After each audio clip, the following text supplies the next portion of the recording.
Selamlar kayıp hikaye kaşifleri. Bugün direksiyonu Türkiye tarihinin en cüretkar, en heyecan verici ama bir o kadar da buruk bir rüyasına doğru kırıyoruz.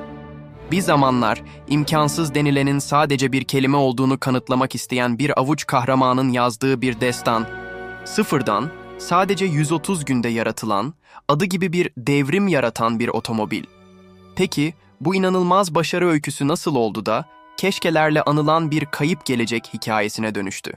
Hangi görünmez engeller, hangi talihsizlikler bu milli gururun seri üretim bandına çıkmasını engelledi? Kemerlerinizi bağlayın çünkü devrimin hem parlak hem de gölgeli yollarında bilinmeyen detaylarıyla dolu bir yolculuğa çıkıyoruz. Efendim, yıl 1960. Türkiye, 27 Mayıs askeri müdahalesinin hemen sonrasında yeni bir anayasa ve yeni umutlarla geleceğe bakıyor. Milli Birlik Komitesi'nin lideri ve devlet başkanı Orgeneral Cemal Gürsel, ülkenin sadece siyasi değil, ekonomik ve teknolojik olarak da bir devrim yapması gerektiğine inanıyor. O dönemde Türkiye'de otomobil montaj sanayi yeni filizlenmeye çalışsa da yollar yabancı markaların hakimiyetinde. Gürsel Paşa'nın kafasında ise çok daha büyük bir hayal var. Tamamen yerli, Türk mühendis ve işçisinin eseri olacak bir otomobil. Bu sadece bir ulaşım aracı değil, aynı zamanda Türkiye'nin sanayileşme azminin, kendine yeterliliğinin ve uluslararası alandaki prestijinin bir sembolü olacaktı. Ve Paşa, bu hayalini gerçekleştirmek için o meşhur emrini veriyor.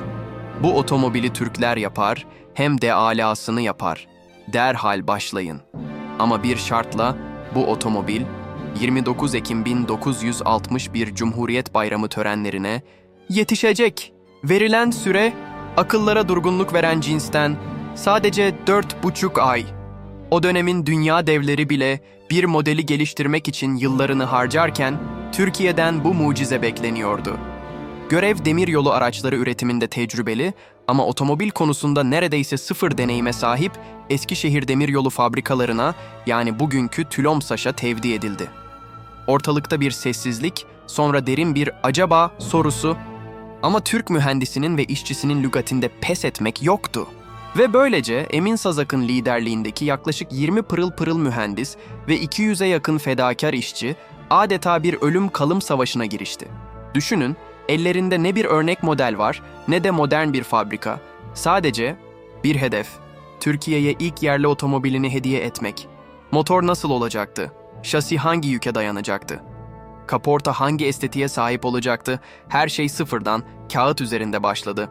Mühendis Nurettin Erguvanlı ve ekibi motoru tasarlarken bir yandan da bu motor bu şasiye uyar mı, uymaz mı tartışmaları, şanzıman dişlileri, için özel çelik arayışları ve tabii ki kaporta, pres makinesi yok, ne gam. Ustalar devasa çekiçler ve balyozlarla saç levhalara adeta bir heykeltıraş edasıyla şekil veriyorlardı. Ön cam için kalıp mı lazım? Çimento ve alçıdan dev bir kalıp döküldü. Sonra milim milim yontularak cama şekil verildi. Her parça, her vida bir imtihandı. Geceler gündüzlere, atölye evlere karışmıştı. Uykusuzluktan gözleri kan çanağına dönmüş mühendisler, nasır tutmuş elleriyle çalışan ustalar, hepsinin ortak bir hayali vardı. Elbette bu süreçte, yahu çocuklar, bu değirmenin suyu nereden geliyor?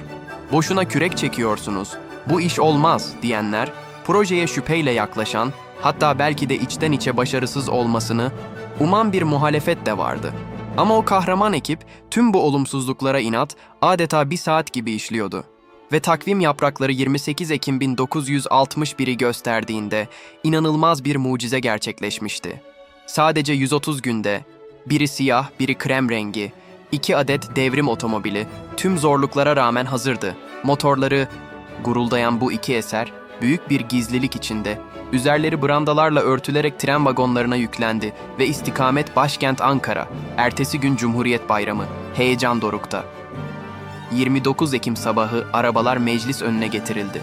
Cemal Gürsel Paşa önce krem renkli devrimi inceledi, sonra o meşhur siyah devrime doğru yürüdü. Direksiyona Rıfat Serdaroğlu geçmişti.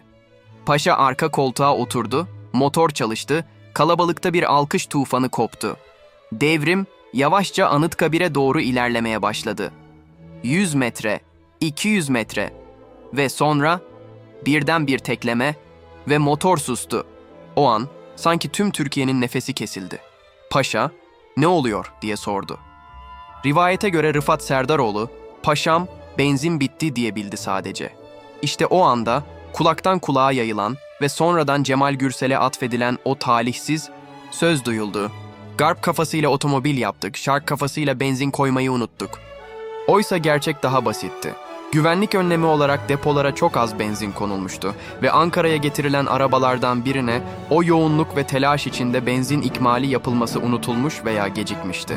Hatta diğer krem renkli Devrim tören alanına sorunsuz bir şekilde ulaşmış, Gürsel Paşa o arabayla da bir tur atmıştı. Ama artık çok geçti. Medya bu benzin skandalını manşetlerine taşımış, o büyük emek, o milli gurur sanki bir çırpıda ay konusu olmuştu. Peki devrimin hikayesi gerçekten de o birkaç litre benzin yüzünden mi yarım kaldı? Yoksa bu zaten sallantıda olan bir projenin devrilmesi için son bir bahane miydi? İşte kayıp hikayelerin en derin kuyusu burası. Çünkü uzmanlara göre benzin olayı sadece bir semptomdu. Asıl hastalıklar daha derindeydi. Birincisi, siyasi iradenin sürekliliği ve kararlılığı. 27 Mayıs sonrası çalkantılı siyasi ortam, böyle devasa bir projeye gereken uzun vadeli ve kesintisiz desteğin verilmesini zorlaştırdı. İkincisi, ekonomik gerçekler. Seri üretim için gereken 100 milyonlarca liralık yatırım nasıl bulunacaktı? Ortada somut bir finansman planı, detaylı bir fizibilite çalışması var mıydı? Maalesef hayır. Üçüncüsü ve belki de en önemlisi, dış mihraklar veya iç lobiler meselesi. O dönemde Türkiye pazarını elinde tutan yabancı, otomobil devleri ve onların yerli ortakları, böyle bir milli girişimi baltalamak için perde arkasında bir muhalefet yürütmüş olabilir miydi? Bu iddialar hep konuşuldu ama kanıtlanamadı. Ve tabii ki seri üretim için elzem olan yan sanayinin lastik, akü, cam, döşeme, Türkiye'de henüz gelişmemiş olması da büyük bir engeldi. Tüm bu faktörler bir araya gelince o güzelim devrim, o büyük umut, ne yazık ki üretim bandının hayalini bile kuramadan birer müzelik eser olarak kaldı. O fedakar mühendisler büyük bir hayal kırıklığı yaşadı, hatta bazıları bu başarısızlığın faturasını ödemek zorunda bile kaldı. Peki, bu hüzünlü hikayeden ne öğrendik? Devrim, başarısız bir proje olarak yaftalansa da aslında Türk mühendisliğinin, Türk işçisinin, azmin ve vatan sevgisinin neleri başarabileceğini gösteren somut bir anıttır. O, dar imkanlarla, o kısıtlı sürede ortaya konan eser, başlı başına bir destandır. Devrimin bize öğrettiği en büyük derslerden biri şudur: büyük hayaller, sadece tutkuyla değil, aynı zamanda sağlam bir strateji, kesintisiz destek, milli bir seferberlik ruhu ve en önemlisi, kendi potansiyeline sonuna kadar inanmakla gerçeğe dönüşür. Belki de devrimin kaybı, bu unsurların bir araya getirilememesiydi. Ama o kayıp rüya, yıllar sonra bile olsa, Türkiye'nin kendi teknolojisini üretme arzusuna ilham vermeye devam ediyor. Bugün yollarda görmeyi hayal ettiğimiz yeni nesil yerli otomobiller, belki de devrimin yarım kalan şarkısını tamamlamak için bir fırsattır. Çünkü unutulan her ders, gelecekte tekrarlanan bir hataya dönüşebilir. Evet sevgili kayıp hikaye kaşifleri, Türkiye'nin ilk yerli otomobili devrimin hem gurur hem de hüzün dolu hikayesini sizlerle paylaştık. Yarım kalmış bir şarkı ama notaları hala kulaklarımızda çınlayan bir azim ve hayal. Kırıklığı öyküsü. Sizce devrim projesi devam etseydi bugün Türkiye otomotiv sanayisinde nerede olurdu? O gün yapılan hatalardan bugün için hangi dersleri çıkarmalıyız? Düşüncelerinizi, yorumlarınızı bizimle paylaşmaktan çekinmeyin. Bir sonraki kayıp hikayede buluşuncaya dek geçmişin ışığında geleceğe bakmaya devam edin. Merakla ve sağlıcakla kalın.